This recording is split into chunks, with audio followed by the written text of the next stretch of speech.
Hello friends, welcome to my channel the study hub. उम्मीद है आप लोग घर पर होंगे और स्वस्थ एवं सुरक्षित होंगे। आज हम लोग केमिस्ट्री के कुछ महत्वपूर्ण प्रश्नों को डिस्कस करने वाले हैं जो आपके आने वाले आगामी सभी एग्ज़ाम्स के लिए काफ़ी महत्वपूर्ण होंगे। हमारा आज का टॉपिक है केमिकल बॉन्डिंग, रासायनिक बंधन। तो चलिए शुरू करते हैं। हमारा आज का पहला क्वेश्चन है, धनायन तब बनता है जब परमाणु इलेक्ट्रॉन ग्रहण करता है, परमाणु इलेक्ट्रॉन खोता है। तीसरा ऑप्शन है परमाणु पर बाहर से धनावेश आता है। चौथा ऑप्शन है परमाणु से प्रोटॉन बाहर निकल जाता है। इस प्रश्न का सही उत्तर होगा ऑप्शन नंबर 2, परमाणु इलेक्ट्रॉन खोता है। चलते हैं अगले प्रश्न की ओर।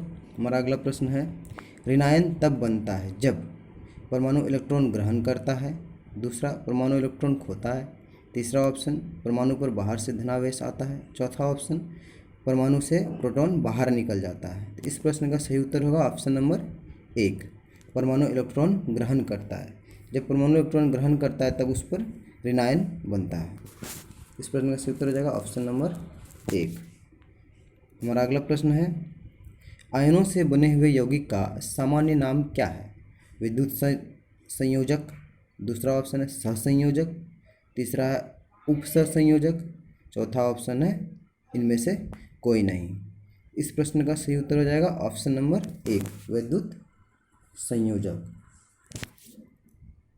चलते हैं अगले प्रश्न की ओर। हमारा अगला प्रश्न है, एक आयनिक बंधन बनता है जब संयोग करने वाले परमाणु इलेक्ट्रॉन प्राप्त करते हैं, दूसरा संयोग करने वाले परमाणु इलेक्ट्रॉन का त्याग करते हैं, तीसरा ऑप्शन है एक धातु तत्व का संयोग अधातु तत्व से होता है, चौथा ऑप्शन है दो धातु तत्व परस्पर अभिक्रिया करते हैं। इस प्रश्न का सही उत्तर हो जाएगा ऑप्शन नंबर 3, एक धातु तत्व का संयोग धातु तत्व से होता है तभी आयनिक बंधन बनता है।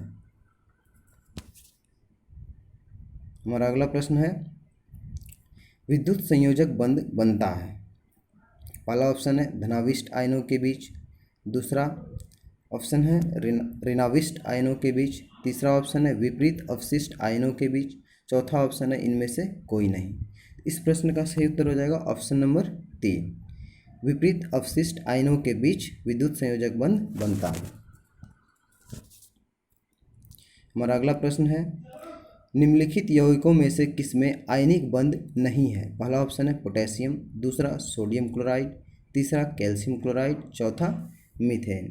इस प्रश्न का सही उत्तर हो जाएगा ऑप्शन नंबर 4, मीथेन। मीथेन का रासायनिक सूत्र होता है CH4। हमारा अगला प्रश्न है, जब एक ही तत्व के दो परमाणु परस्पर संयोग करते हैं तो उनके बीच बंधन की प्रकृति होगी। जब एक ही तत्व के दो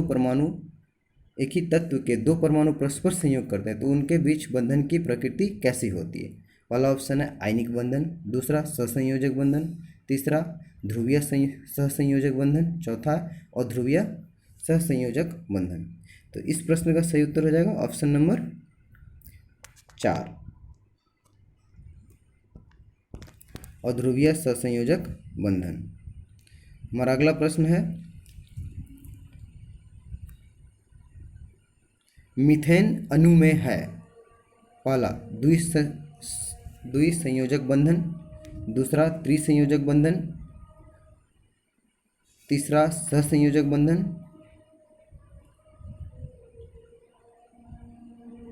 तीसरा ऑप्शन एकल सहसंयोजक बंधन, चौथा इनमें से कोई नहीं। इस प्रश्न का सही उत्तर हो जाएगा ऑप्शन नंबर 3, एकल सहसंयोजक बंधन। हमारा अगला प्रश्न है, इथिलीन अणु की आकृति होती है। पहला ऑप्शन है एक रेखीय, दूसरा चतुष्फलकीय, तीसरा समतल त्रिकोणीय, चौथा ऑप्शन है अष्टफलकीय। तो इस प्रश्न का सही उत्तर हो जाएगा ऑप्शन नंबर 3, समतल त्रिकोणीय। चलते हैं अगले प्रश्न की ओर। हमारा अगला प्रश्न है, जब एक रासायनिक बंध बनता है तब क्या होता है? जब एक रासायनिक बंध बनता है तब क्या होता है? ऊर्जा हमेशा अवशोषित होती है, ऊर्जा हमेशा निर्मुक्त होती है, ऊर्जा जितनी आवेशित होती है उससे अधिक निर्मुक्त होती है, चौथा ऑप्शन है ऊर्जा ना तो अवशोषित होती है और ना ही निर्मुक्त होती है। इस प्रश्न का सही उत्तर हो जाएगा ऑप्शन नंबर 2, ऊर्जा हमेशा निर्मुक्त होती है। जब एक रासायनिक बंध बनता है तब क्या होता है, तो उसमें ऊर्जा हमेशा निर्मुक्त होती है। हमारा अगला प्रश्न है, कार्बन टेट्राक्लोराइड अणु की आकृति कैसी होती है। पहला ऑप्शन है पिरामिडीय, दूसरा है वर्गाकार समतलीय, चौथा है तीसरा है चतुष्फलकीय, चौथा ऑप्शन है विकृत चतुष्फलकीय। इस प्रश्न का सही उत्तर हो जाएगा ऑप्शन नंबर 3, चतुष्फलकीय। हमारा अगला प्रश्न है प्रश्न संख्या 12, निम्न में से किस यौगिक में हाइड्रोजन आबंध नहीं है। पहला ऑप्शन है CH4, दूसरा H2O, तीसरा NH3 जिसको हम लोग अमोनिया बोलते हैं, चौथा ऑप्शन है CH3COOH। इस प्रश्न का सही उत्तर हो जाएगा ऑप्शन नंबर 1, CH4। मीथेन में जो है वो हाइड्रोजन आबंध नहीं होते हैं।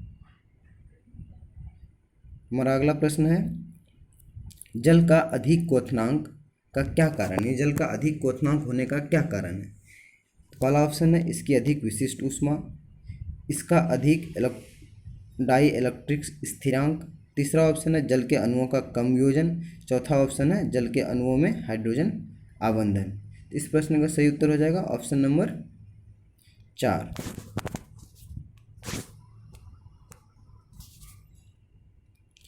हमारा अगला प्रश्न है, द्रवित सोडियम क्लोराइड विद्युत धारा का प्रभाव कर सकता है क्योंकि इसमें उपस्थित होता है। द्रवित सोडियम क्लोराइड विद्युत धारा का प्रभाव कर सकता है क्योंकि इसमें क्या उपस्थित होता है। पहला ऑप्शन है मुक्त इलेक्ट्रॉन, दूसरा मुक्त आयन, तीसरा मुक्त अणु, चौथा है सोडियम तथा क्लोरीन के परमाणु। तो इस प्रश्न का सही उत्तर हो जाएगा ऑप्शन नंबर 2, मुक्त आयन। हमारा अगला प्रश्न है, हाइड्रोजन में एक इलेक्ट्रॉन लेकर हीलियम का इलेक्ट्रॉनिक विन्यास प्राप्त करने की प्रवृत्ति होती है। इस प्रवृत्ति की समानता रखता है, यानी हाइड्रोजन में एक इलेक्ट्रॉन लेकर हीलियम का इलेक्ट्रॉनिक विन्यास प्राप्त करने की प्रवृत्ति होती है। इस प्रवृत्ति की समानता रखता है। पहला ऑप्शन है क्षार धातुओं से, दूसरा अक्रिय गैसों से, तीसरा क्षारीय मृदा धातुओं से, चौथा हैलोजन से। तो इस प्रश्न का सही उत्तर हो जाएगा ऑप्शन नंबर 2, अक्रिय गैसों से। हमारा अगला प्रश्न है, बेंजीन में सिग्मा बॉन्ड और पाई बॉन्ड आबंध की संख्या कितनी होती है। बेंजीन में सिग्मा बॉन्ड आबंध और पाई आबंध की संख्या कितनी होती है। इस प्रश्न का पहला ऑप्शन है 12 और 3, दूसरा ऑप्शन है 3 और 3, तीसरा ऑप्शन है 6 और 3, चौथा ऑप्शन है 9 और 3। इस प्रश्न का सही उत्तर हो जाएगा ऑप्शन नंबर 1, 12 और 3। हमारा अगला प्रश्न है, NH3 यानी अमोनिया में नाइट्रोजन की संयोजकता कितनी होती है। पहला ऑप्शन है 4, दूसरा 2, तीसरा 1, चौथा 3। तो इस प्रश्न का सही उत्तर हो जाएगा ऑप्शन नंबर 4 यानी 3। अमोनिया में नाइट्रोजन की संयोजकता 3 होती है। हमारा अगला प्रश्न है, वह तत्व जिसके अणुओं में 3 संयुक्त इलेक्ट्रॉन होते हैं का एक उदाहरण है। वह तत्व जिसके अणुओं में 3 संयुक्त इलेक्ट्रॉन होते हैं उसका उदाहरण कौन सा तत्व है। पहला ऑप्शन है सिलिकॉन, दूसरा तांबा, तीसरा जर्मेनियम, चौथा एल्युमिनियम। इस प्रश्न का सही उत्तर हो जाएगा ऑप्शन नंबर 4, एल्युमिनियम। हमारा अगला प्रश्न है 19 नंबर, क्योंकि कार्बन चतुसंयोजक होने के कारण और उसके सहसंयोजक बंध बनाने के कारण कार्बन डैश दर्शाता है। पहला ऑप्शन है हाइड्रोकार्बन, दूसरा एकल सहसंयोजक बंध, तीसरा अपरूपता, चौथा श्रृंखला बंध। इस प्रश्न का सही उत्तर हो जाएगा ऑप्शन नंबर 4, श्रृंखला बंध। कार्बन चतुसंयोजक होने के कारण और उसके सहसंयोजक बंध बनने के कारण कार्बन जो है श्रृंखला बंधन को दर्शाता है। हमारा अगला प्रश्न है, सहसंयोजक बंध 2 परमाणुओं के बीच डैश द्वारा बनते हैं। पहला ऑप्शन प्रोटॉनों की साझेदारी, दूसरा प्रोटॉनों का अंतरण, तीसरा इलेक्ट्रॉनों की साझेदारी, चौथा इलेक्ट्रॉनों का अंतरण। इस प्रश्न का सही उत्तर हो जाएगा ऑप्शन नंबर 3, इलेक्ट्रॉनों की साझेदारी। हमारा अगला प्रश्न है, सहसंयोजक यौगिक डैश है। पहला ऑप्शन जुड़ने वाला परमाणुओं में इलेक्ट्रॉनों की साझेदारी द्वारा बनते हैं, दूसरा इनमें से सभी, तीसरा विद्युत के कुचालक होते हैं, सहसंयोजक यौगिक विद्युत के कुचालक होते हैं, चौथा ऑप्शन है सहसंयोजक यौगिक का गलनांक और क्वथनांक निम्न होता है। तो इस प्रश्न का सही उत्तर हो जाएगा ऑप्शन नंबर 2, इनमें से सभी। सहसंयोजक यौगिक जो है इन सभी ऑप्शनों से होता है। हमारा अगला प्रश्न है, निम्न में से त्रिसंयोजक तत्व कौन सा है? पहला ऑप्शन है बोरॉन, दूसरा है इंडियम, तीसरा एल्युमिनियम, चौथा है ये सभी। तो 22 का हमारा सही आंसर हो जाएगा ऑप्शन नंबर 4, ये सभी। निम्न में से जो त्रिसंयोजक तत्व जो है बोरॉन, इंडियम, एल्युमिनियम ये सभी है।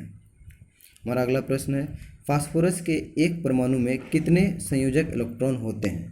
पहला ऑप्शन है 4, दूसरा 3, तीसरा 2, चौथा 5। इस प्रश्न का सही उत्तर हो जाएगा ऑप्शन नंबर 4 यानी 5। हमारा अगला प्रश्न है, संयोजी आबंध के दो परमाणुओं के बीच आबंधों की अधिकतम संख्या कितनी हो सकती है?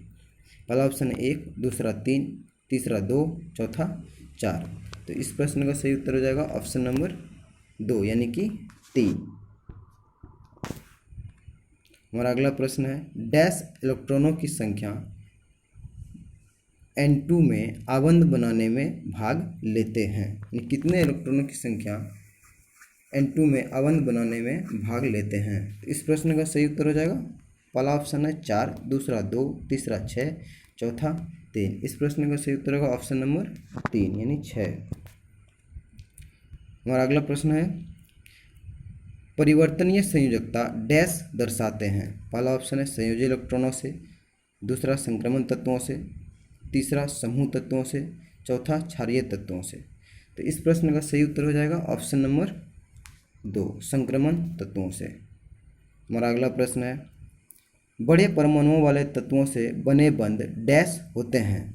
पहला ऑप्शन है बहुत कमजोर, दूसरा मजबूत, तीसरा बहुत मजबूत, चौथा कमजोर। इस प्रश्न का सही उत्तर हो जाएगा ऑप्शन नंबर 1, बहुत कमजोर। बड़े परमाणुओं वाले तत्वों से बने बंध जो होते हैं वह बहुत कमजोर होते हैं। हमारा अगला प्रश्न है, आयनिक यौगिक में आयन एक दूसरे को आकर्षित करते हैं और मजबूत डैश द्वारा जुड़े होते हैं। यानी कि मजबूत किस बलों के द्वारा जुड़े होते हैं? हमारा पहला ऑप्शन है विद्युत स्थैतिक बलों द्वारा, दूसरा ऑप्शन है चुंबकीय बलों द्वारा, तीसरा है गुरुत्वाकर्षण बलों द्वारा, चौथा है विद्युत बलों द्वारा। इस प्रश्न का सही उत्तर हो जाएगा ऑप्शन नंबर 1, विद्युत स्थैतिक बलों के द्वारा।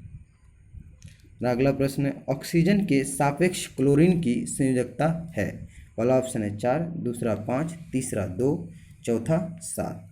इस प्रश्न का सही उत्तर हो जाएगा ऑप्शन नंबर 4 यानी कि 7। ऑक्सीजन के सापेक्ष क्लोरीन की संयोजकता जो है वह 7 होती है।